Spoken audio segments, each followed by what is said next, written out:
Ең алғаш мен мүлік сүресін жаттауыма себеп болған нәрсе бұл менің түсім болды. Бір күні бұл бойдақ кезім болатын. Жатар кезінде Алладан дұға еттім.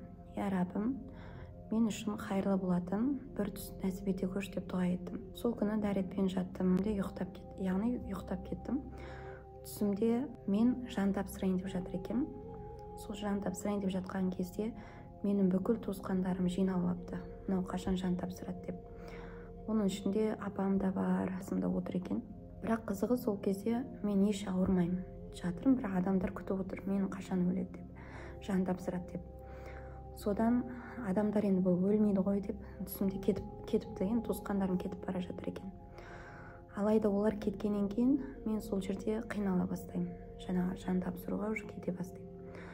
Жаным кетейін деп жатқан кезде менде бір нәрсе өкініш болады екен. Өкініш, бұл неге мен мүлік сүресін жатқа білмеймін деген өкініш. Сонда басқа амал емес, именно осы неге мен мүлік сүресін жатқа білмеймін деген нәрсе менің мазалай бастады. Содан кейін Алланың қалауымен, Алланың бұл мейірімділігі, рахымдылығы ғой негізі.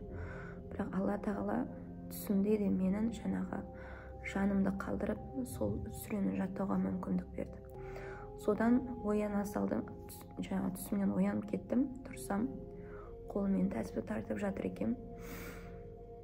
Түсінгенім, Алла тағала бұл дүниеде маған әлі де мүмкіндік беріп тұр. Сол мүлік сүресін жаттауға, тек мүлік сүресін емес, жалпы Құранды жаттауға маған мүмкіндігін беріп тұр. Әрбір күн, әрбір біздің уақытымыз, бұл Алладан келген ұлы нығмет екен. Сол себептен Алла тағала бізге әрбір күнді беруменен бізге жақсылық қалайды екен. Сол себептен әрбір күнді Алла берді ма сіздерге, сол түні мен осы Алланың разылығы үшін бір Алла разы болатындай амал жасап қалсам екен деген әрбірімізде ниет болу керек екен.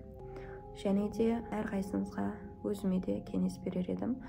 Осы мүлік сүресін жаттау, және де әрбір түні сол мүлік сүресін оқып жүру иншалла. Далы болса өте қуаныштымын.